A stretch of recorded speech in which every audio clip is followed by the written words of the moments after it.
Salut, c'est John. Aujourd'hui, je vous présente un livre, La philosophie de l'éducation de Olivier Reboul, aux éditions Que sais-je.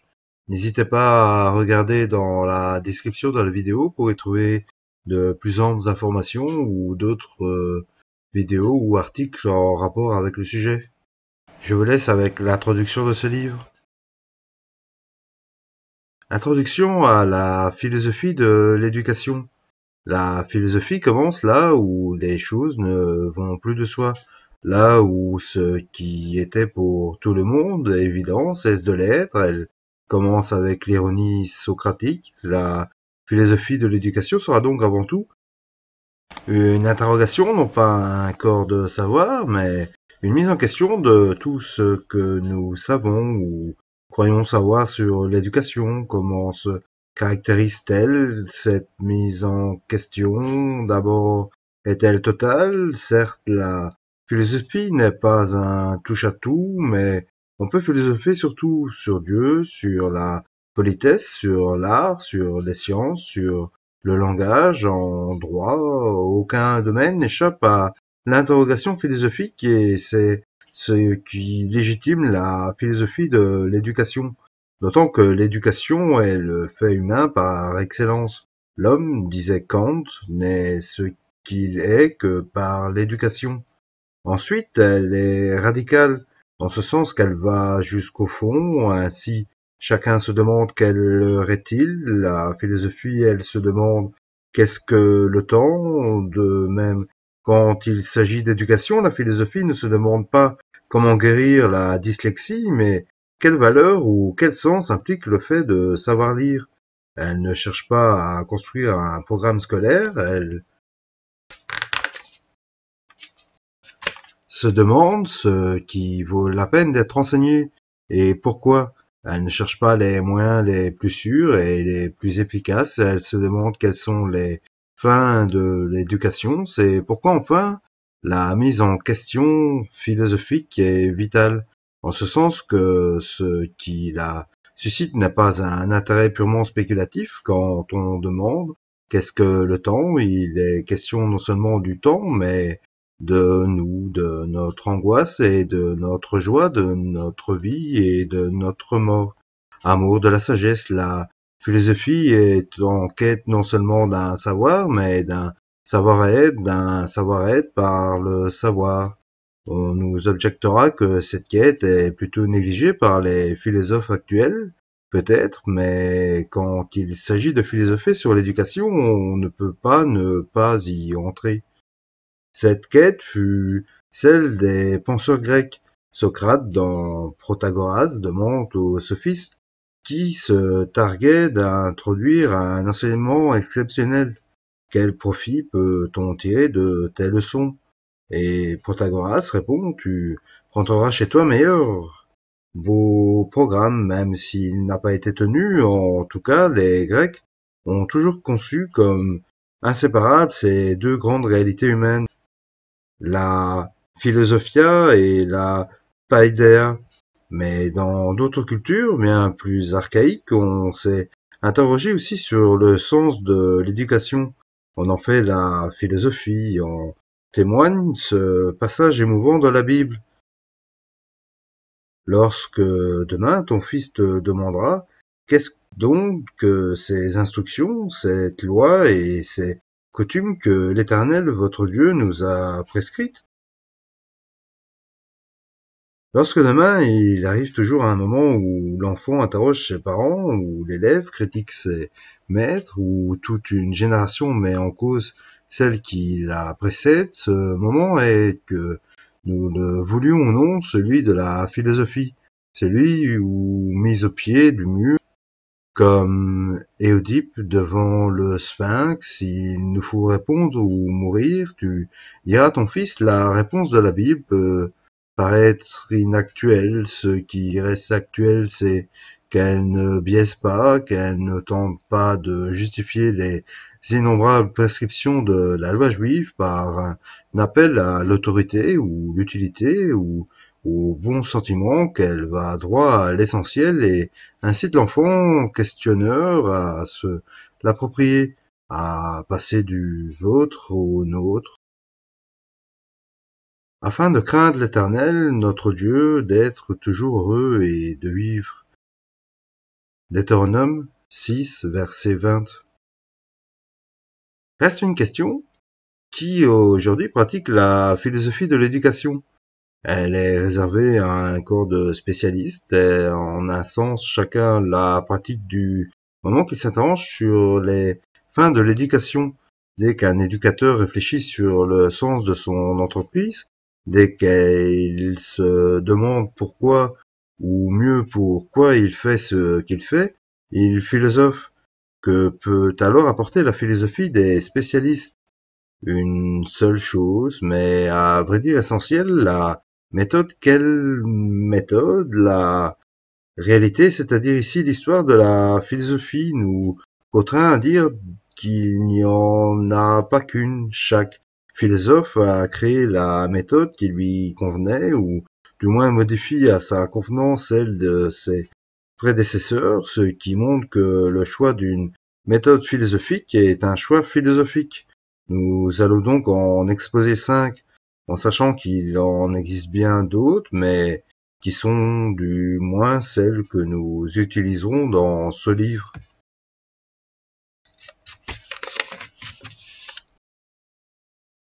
L'histoire de la philosophie. Remarquons que face aux sciences de l'homme, le philosophe est singulièrement démuni, puisqu'il ne dispose ni de statistiques, ni de documents, ni d'enquêtes, ni d'expérimentation, bref, de rien d'extérieur sur quoi s'appuyer. N'est-il pas celui qui pense sans filet? Et pourtant la philosophie dispose d'une base solide, sa propre histoire. Celle-ci est indispensable, on ne peut faire de la philosophie qu'en entraînant dans son histoire, en découvrant que nos problèmes ont été déjà posés, qu'ils ont trouvé des solutions plus ou moins valables, certes, mais qui du moins donnent une structure à nos débats. Surtout l'histoire révèle à chacun ce qu'il pense de façon confuse et parfois contradictoire. Elle permet ainsi de poser les problèmes, de ramener les questions les plus concrètes, qui sont toujours les plus obscures, à une réflexion plus séculaire, qui les situe et les éclaire. Pensons aux controverses sur la no-directivité ou encore sur les renforcements positifs. Récompenses, peut-on vraiment les mener à bien sans se référer à des problèmes métaphysiques comme valeur et réalité, nécessité et liberté? Inutile de préciser que les grands philosophes du passé ont abordé le problème de l'éducation. Platon, Aristote, les stoïciens, Augustin, Thomas d'Aquin, Erasme, Hobbes, Locke, Hume, Helvétius, Rousseau, Kant, Fichte, Hegel, Nietzsche en ont fait un thème central de leur pensée. Descartes lui-même, peu soucieux d'enseigner, n'a-t-il pas ouvert son discours par une mise en question radicale de l'éducation qu'il avait reçue?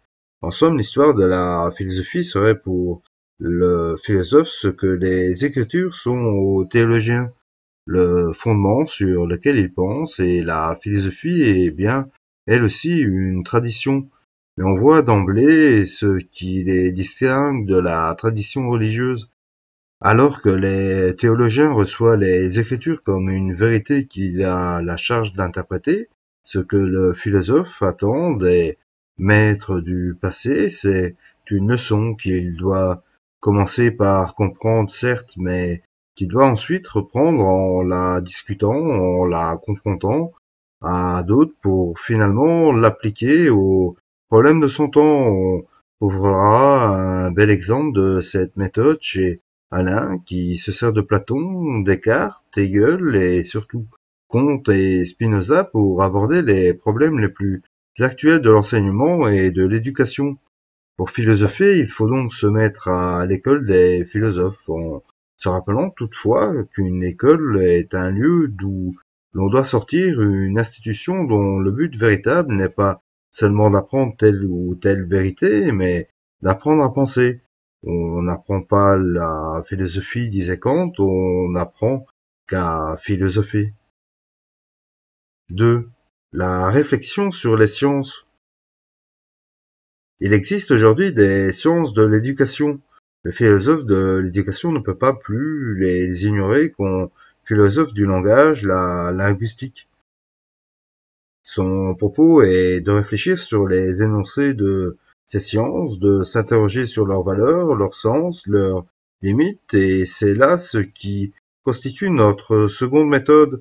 Une première remarque, il y a des sciences de l'éducation, et ce pluriel est irréductible. En fait, ces sciences sont doublement plurielles, puisqu'elles se regroupent en deux espèces bien distinctes. Il y a d'abord les sciences théoriques appliquées à l'éducation. On parle ainsi d'une ethnologie, d'une sociologie, d'une psychologie, d'une sociolinguistique, d'une économie, d'une histoire, de l'éducation. Le moins qu'on puisse leur demander est qu'elles respectent deux conditions. D'abord que ceux qui les pratiquent soient réellement spécialistes dans leurs sciences respectives, réellement historiens, réellement économistes, que tout s'impose une réelle interdisciplinarité, c'est-à-dire compérant en prenant le risque d'avoir à modifier leur point de vue, par exemple sur un problème comme l'échec scolaire. Si chacun reste enfermé dans sa discipline, il sera tenté de l'expliquer uniquement par celle-ci.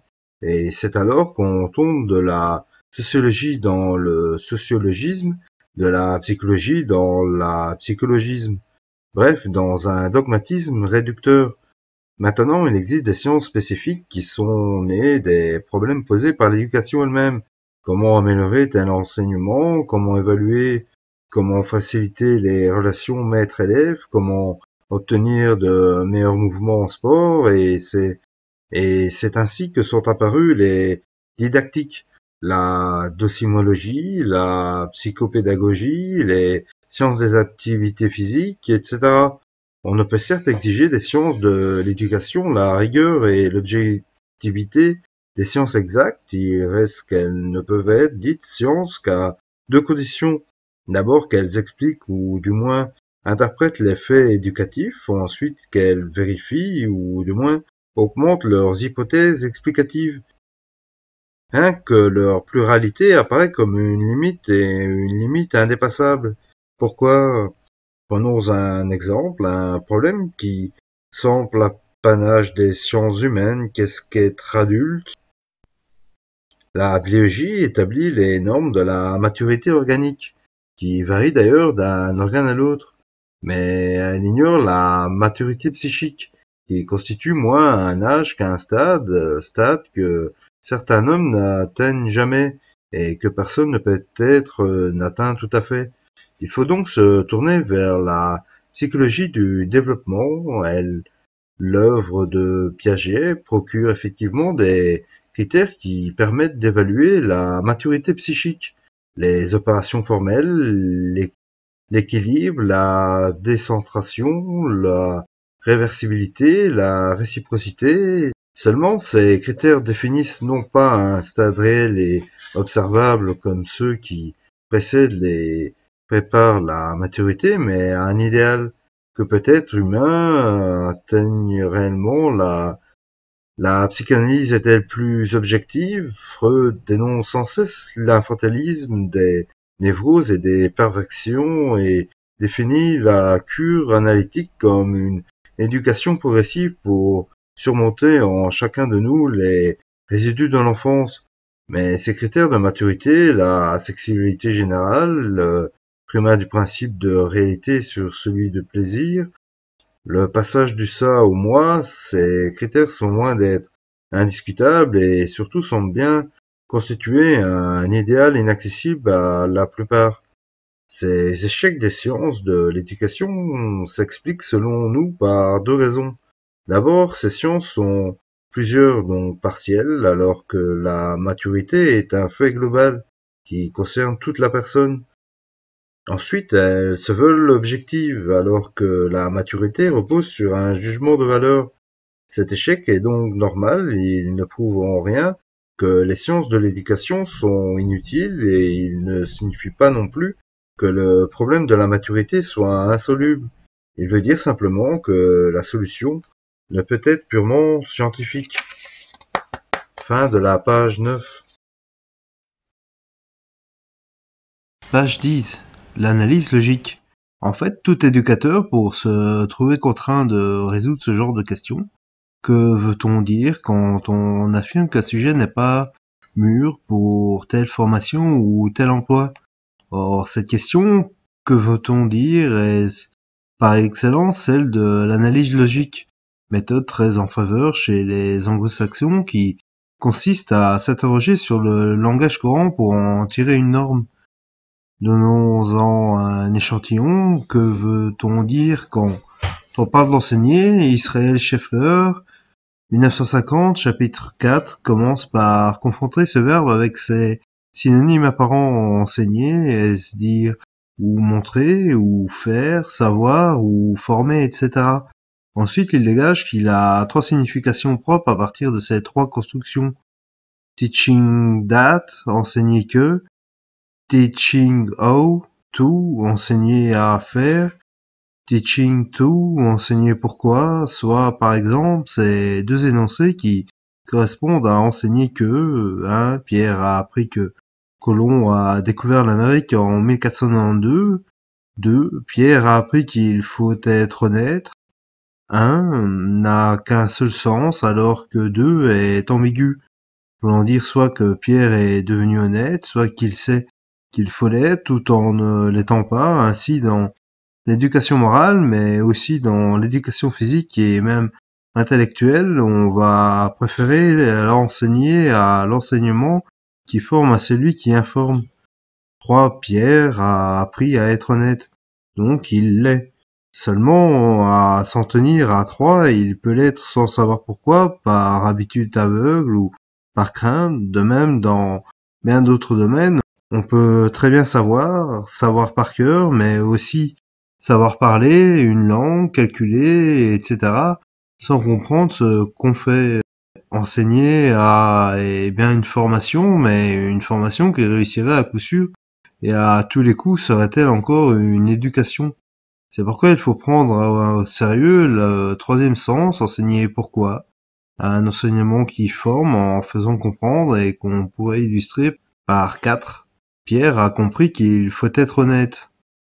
Cette analyse que nous avons outrageusement simplifiée n'est pas sans rappeler la méthode de Socrate. En fait, l'analyse logique a surtout l'intérêt de mettre au jour l'ambiguïté de certaines formules qui sont, comme par hasard, les plus courantes. La motivation, est-ce que le fait de motiver ses élèves ou d'attendre qu'ils le soient? Les socialisations, c'est intégrer l'enfant à la société, mais à quelle société? Démocratiser l'enseignement?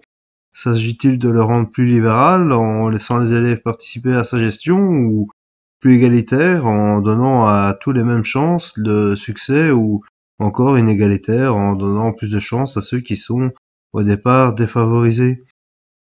Reste que l'analyse logique n'apporte aucune synthèse si elle se vante à juste titre de dissoudre les fausses questions. Nous en rencontrerons beaucoup dans ce livre, elle nous laisse au seuil des vrais, écartant tout jugement de valeur, elle laisse les choses en l'état. Comme disait Wittgenstein de la philosophie, elle se contente de les rendre plus claires. 4. L'argument à contrario. Par bonheur, on peut compléter l'analyse logique par ce que nous appelons l'argument à contrario.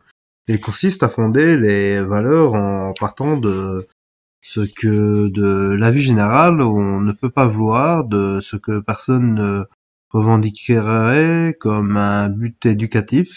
Cette méthode d'inspiration platonicienne s'avère très efficace quand il s'agit de définir les valeurs. Si l'on demande à quelqu'un ce qu'est la justice, il sera sans doute en peine de répondre. Maintenant, si on lui demande ce qu'est l'injustice, il saura, car chacun rencontre la justice toujours et partout. Or, comment pourrait-on dire c'est injuste si l'on n'avait pas déjà une idée du juste, à savoir au moins implicite de la justice? De même, il est singulièrement difficile de définir ce qui est ou pourrait être un enseignement véritable. En revanche, chacun sait très bien ce qu'est le dressage, le conditionnement, la propagande, et personne n'y voudrait réduire l'enseignement, et c'est à partir de ce refus qu'on peut en déterminer l'essence. De même, personne ne réduira la formation une information, encore moins à une déformation. Alors qu'est-elle si elle n'est pas cela? Certes, il arrive que le faire démente, le dire. Par exemple, on voit souvent l'humanisme euphorique du discours officiel dissimuler une réalité toute contraire. Mais si cette réalité est indéniable, le fait même qu'on la dénonce témoigne pour les valeurs qu'elle contredit. Qualifier l'école actuellement d'antidémocratique, c'est poser à contrario la valeur indiscutable de l'égalité. De même, quand on affirme que certaines formes d'éducation infantilisent, on pose à contrario adulte est une valeur, que la fin de l'éducation est la pensée personnelle et l'autonomie. La limite de l'argument à contrario est qu'il s'appuie sur un consensus qui est celui d'une société et d'une culture, et dont rien ne prouve qu'il soit universel. Il est des sociétés où l'on préfère le conformisme à l'esprit critique et à l'originalité, où l'égalité n'est pas admise. En fait, cette méthode nous révèle ce que nous pensons, mais sans la légitimer. 5. La dialectique. À vrai dire, les méthodes précédentes sont excellentes pour l'analyse, mais elles ignorent la synthèse. Nous pensons que seule la dialectique peut y parvenir. La dialectique, entendue ici dans un sens hegelien par des oppositions de théories de thèse qui ne manquent certes pas dans le domaine de l'éducation, opposition entre contrainte et la liberté, entre l'effort et l'intérêt, entre les contenus et la pédagogie, entre la culture générale et la spécialisation, entre la société comme but et l'enfant comme but. Or, on peut montrer que chacune des thèses, du fait de son insuffisance, appelle son antithèse et inversement, et que l'opposition ne peut être surmontée que par une synthèse de qualités différentes qui intègre ce que chacun des thèses a d'effectivement positif. Revenons à notre définition de l'adulte. Face à la conception traditionnelle qui fait de l'adulte à la fois le maître et le modèle de l'éducation, on assiste de nos jours à une contestation radicale de cette norme. L'adulte, prototype de l'aliénation, du conformisme et de la sclérose, doit faire place à l'adolescence permanente et à l'inachèvement. Chacune de ces deux thèses est forte surtout par sa critique de l'autre, qui lui sert en fait d'argument. À contrario, la traditionnelle aboutit en effet à réprimander dans l'enfant ce qu'il a de libre, de créateur, et paradoxalement à l'infantiliser à jamais. Mais l'autre, en refusant le modèle adulte, aboutit au même résultat, car rien n'est plus facile pour les pouvoirs que de manipuler ces éternels adolescents, instables et irresponsables. La dialectique renvoie dos à dos ces concepts figés. L'adulte achevé n'est pas le but de l'éducation, laquelle n'a de sens que si elle permet aux individus non pas de cesser d'apprendre, mais de prendre en main leur propre apprentissage, mais se fixer à jamais dans l'adolescence.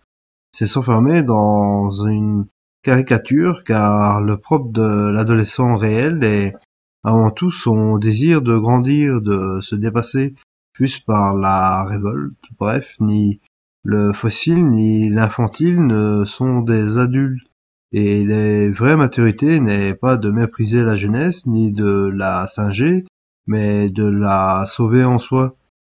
Maintenant, contrairement aux marxistes, il nous semble que la dialectique est toujours idéaliste, du moins en éducation, car si les oppositions sont bien réelles, la synthèse, elle, ne l'est pas. Elle est de l'ordre de l'utopie, mais l'utopie n'est pas rien, elle fait en un sens partie du réel, puisqu'en dénonçant implicitement les insuffisances, elle contribue à faire bouger. Nous terminons cette introduction par quelques remarques. On notera d'abord qu'aucune de nos 5 méthodes n'est démonstrative au sens où l'on parle de démonstration en sciences exactes. C'est que la philosophie n'est pas une science exacte, ni même une science. Son propos est de poser la question fondamentale en leur apportant des réponses qui ne sont jamais que plus ou moins probables et toujours à reprendre. Ces méthodes leur permettent tout au moins d'éviter le dogmatisme autant que l'arbitraire. Mais pourquoi 5 méthodes au lieu d'une seule?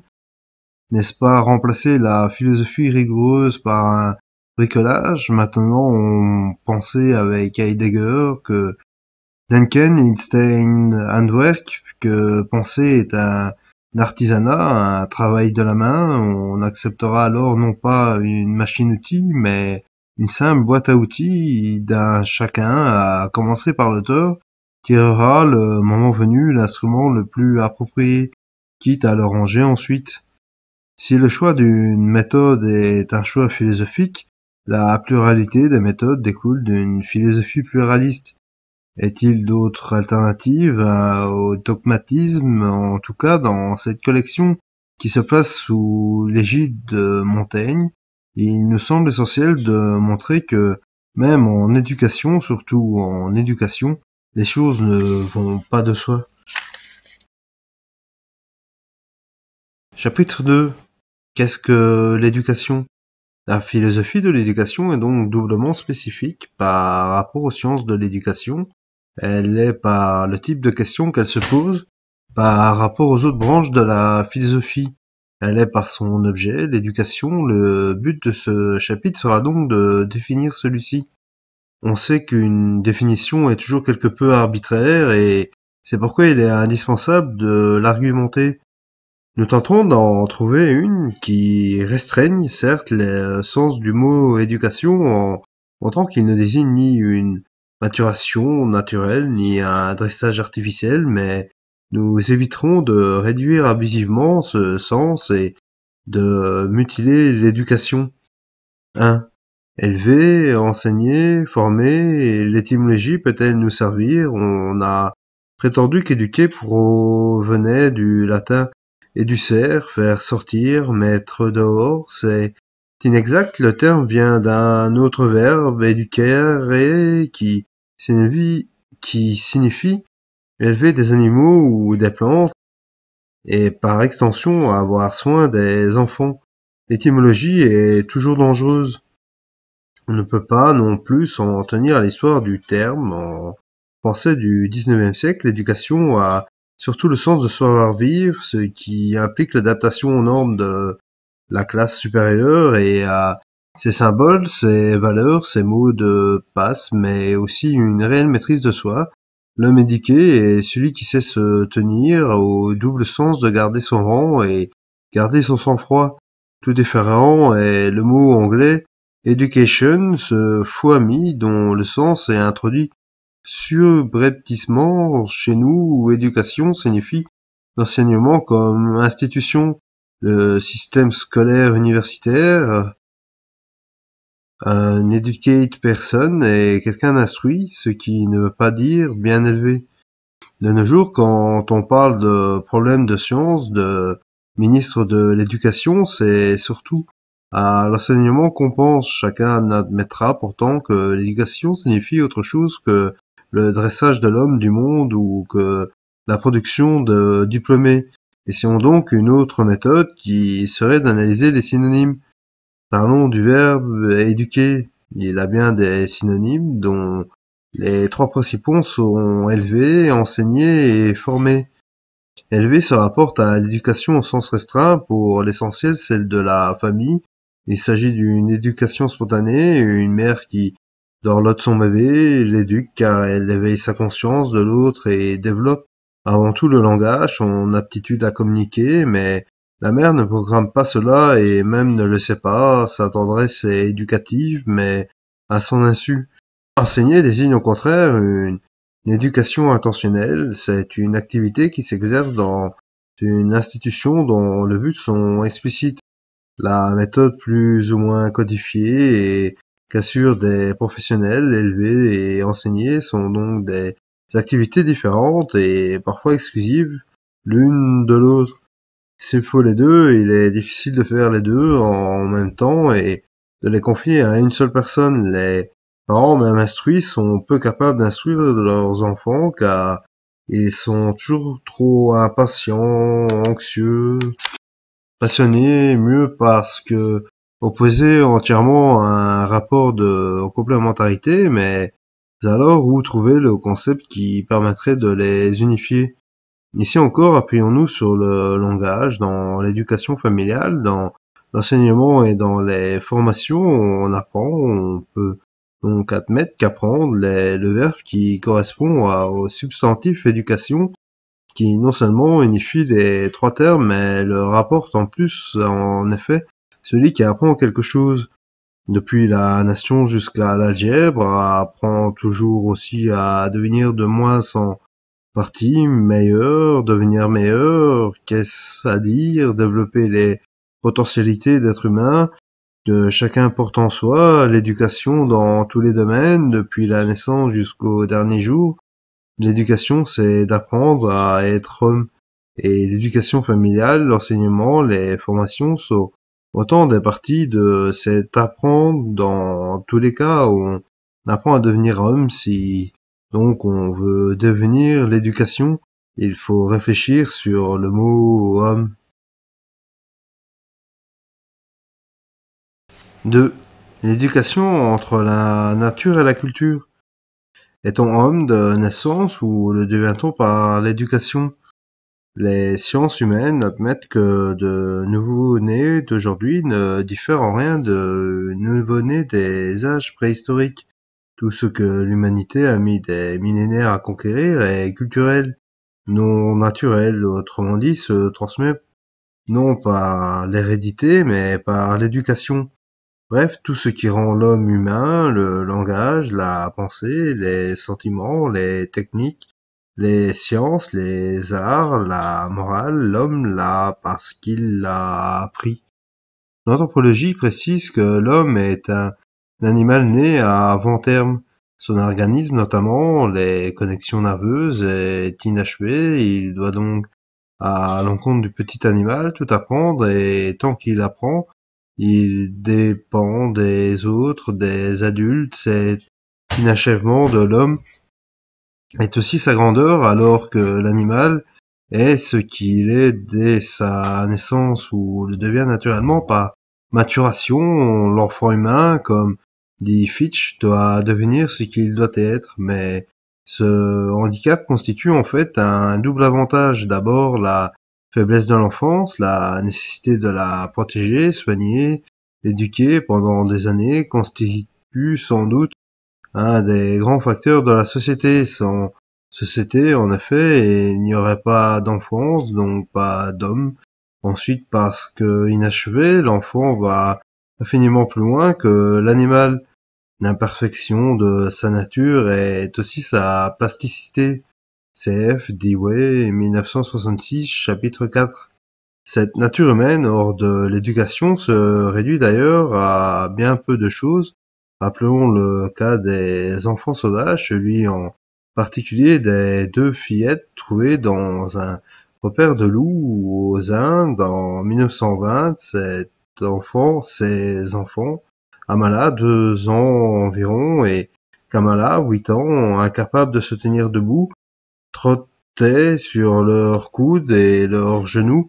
Dépourvues de paroles, elles hurlaient comme les loups, se jetaient sur la viande crue et égorgeaient les poules vivantes. Chez tous les enfants sauvages, l'odorat est surdéveloppé, le besoin sexuel très faible, ils ignorent l'usage des mains, le rire et le sourire, ils ne distinguent pas une image en relief d'un objet, ne se reconnaissent pas dans la glace, etc. On a prétendu que leur cas ne pouvait rien car ils n'étaient que des débiles profonds, mais Lucien Mason, Les enfants sauvages, 18-1964, répond fort bien que leur comportement n'est pas du tout celui de débiles. En tout cas, ils sont la preuve vivante qu'un petit homme qui n'est pas élevé par l'homme n'a plus rien d'humain.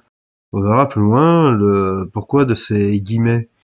Certains philosophes d'ailleurs nient purement et simplement la nature humaine et disent que chaque homme n'est ce qu'il est que par l'éducation.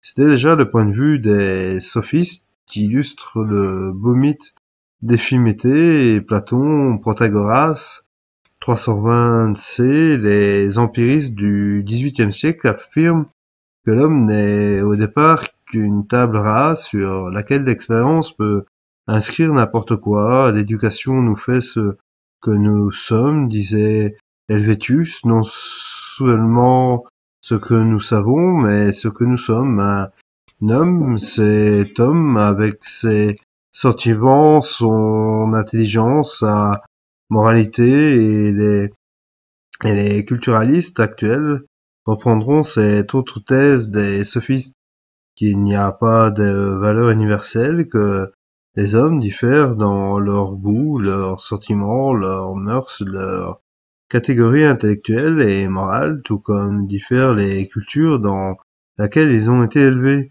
Bref, comme disait Helvétius, l'éducation peut, tout en précisant bien que l'éducation comprend à la fois les expériences fortuites et l'instruction volontaire et méthodologique, un néo-behavioriste comme Skinner prétendra donner un contenu scientifique à cette doctrine. Pour lui, si l'éducation peut tout, autant qu'elle le sache et qu'elle sache ce qu'elle fait, qu'elle programme scientifiquement le devenir de l'enfant au lieu de abandonner au conditionnement aveugle et incontrôlé, le futur est aux spécialistes. Ainsi, l'homme serait naturel en tant qu'animal, culturel en tant qu'humain. Nous n'aurions d'autre point commun que notre corps. Revenons pourtant aux guillemets de la page 22. Peut-on dire que les enfants sauvages n'ont rien d'humain à chaque fois qu'on fait pour les éduquer, au lieu de les maintenir dans leurs animalités à des fins d'études scientifiques? Ceux qui se livraient à de telles expériences nous paraîtraient du même bord que les médecins nazis. Un enfant sauvage, comme un débile ou un fou, reste un être humain, et nous admettons que si la science écarte par la méthode la nature humaine, l'éthique l'affirme comme inaliénable. Tout enfant humain est de façon réelle ou symbolique un enfant de Dieu. D'ailleurs, les philosophies empiristes ou culturalistes, tout à la gloire de l'éducation, pourraient bien légitimer l'impérialisme pédagogique le plus abusif. En tout cas, il faudrait répondre à la question de Kant: si l'homme est le produit de l'éducation, qui éduquera les éducateurs?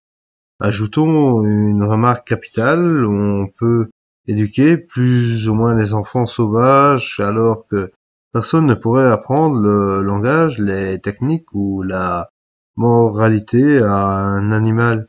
Il a bien donc une nature humaine universelle qui consiste précisément en la possibilité d'apprendre, et cette remarque n'est pas seulement théorique. L'importance du concept de nature humaine est de montrer qu'en éducation tout n'est pas possible, que l'éducateur rencontre une résistance qu'il ne peut ni méconnaître ni forcer sans ruiner l'éducation. Cette résistance, elle est d'abord celle de la nature psychologique de l'enfant.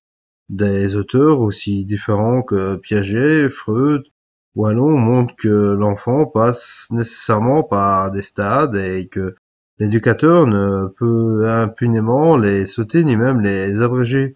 C'est pourquoi Rousseau préconisait jusqu'à l'âge de 12 ans une éducation négative dont le rôle est non de hâter la circonstance, mais de préserver, non d'instruire l'enfant, mais de le préparer à s'instruire.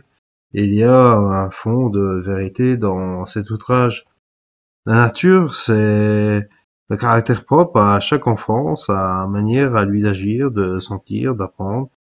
L'ignorer, vouloir faire entrer l'enfant dans un moule commun, le forcer à être travailleur comme son frère, c'est risquer de le décourager à jamais, ou de faire fondre sur sa force propre. Éduquer, ce n'est pas fabriquer des adultes selon un modèle, c'est libérer en chaque homme ce qui l'empêche d'être soi, lui permettre de s'accomplir selon son génie singulier.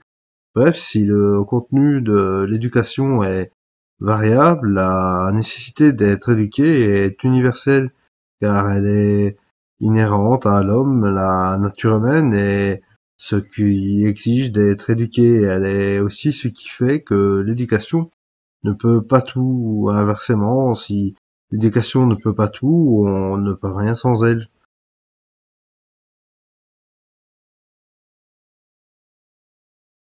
Voilà, je finirai donc cette vidéo par la conclusion du livre. La voici. En guise de conclusion, tentons pour conclure un bref bilan de ce livre. Il est évident qu'il est très incomplet dans le champ de l'éducation. Il privilégie peut-être indûment l'enseignement scolaire et de plus, il n'entre pas ou guère dans les problèmes particuliers. Ainsi, on peut faire la philosophie de l'éducation morale, esthétique, physique, ainsi que des divers mouvements de jeunesse, sans parler des formations continues. Peut-être avec nos méthodes, on sera tenté de réaliser ce que, faute de place, voire de compétences, nous n'avons pu faire. Un reproche plus grave pourrait porter sur le rapport du livre avec son titre, lequel annonce la philosophie de l'éducation, alors que c'est une philosophie de l'éducation que développe le livre, à savoir la nôtre, mais il n'y en a pas d'autre. Nous voulons dire qu'on ne peut présenter la philosophie sans philosopher soi-même, ni nous étions contentés d'écrire la philosophie de l'éducation à travers les auteurs depuis Platon jusqu'à nous. Notre exposé ne guère été plus philosophique que, disons, l'annuaire du téléphone. Nous avons choisi de procéder par questions en nous servant des auteurs qui nous semblaient les plus pertinents et en appliquant aussi nos 4 autres méthodes. Notre engagement classique humaniste est indéniable, mais il n'est pas de philosophie sans engagement au lecteur d'y répondre. Dernière critique de ce livre, n'apporte pas de solution au problème crucial de l'efficacité de l'éducation. Ce qui aggrave notre cas, c'est notre réserve à l'égard des techniques, ou du moins du technicisme réservé qui semble rendre une telle solution impossible. N'est-il pas légitime de vouloir une éducation qui réussisse et pour cela une formation efficace des éducateurs? Bien sûr, une formation des éducateurs est indispensable, mais peut-on s'assurer qu'elle sera efficace? Comme l'est une formation de technicien ou de publicitaire. Quand nous disons qu'un maître doit avoir un peu de génie, nous voulions suggérer que sa formation ne se programme pas et qu'il, inversement, à vouloir le programmer, on forme moins de maîtres que de contremaîtres. Un éducateur se forme avant tout par sa volonté de se former et de s'amender, de s'ouvrir de cette formation-là qui dépend d'abord de lui, n'est jamais acquise une fois pour toutes. Il en va de même pour l'éducation tout entière. Elle vise à la maturité intellectuelle et à l'autonomie personnelle, mais elle ne peut les programmer sans les détruire.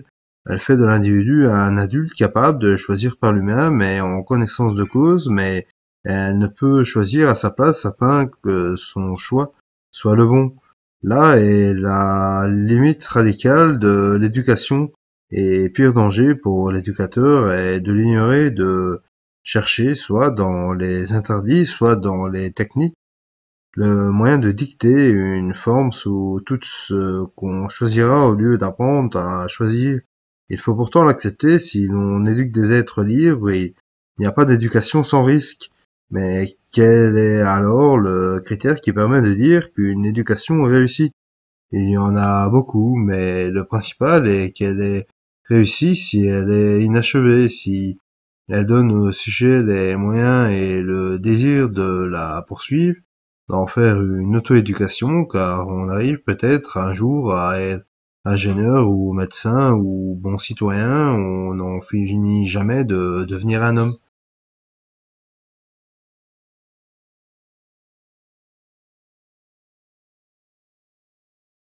Voilà, j'espère que cet enregistrement vous aura plu. N'hésitez pas à vous abonner et à regarder dans la description de la vidéo pour trouver d'autres vidéos en rapport avec le sujet. Bien à vous.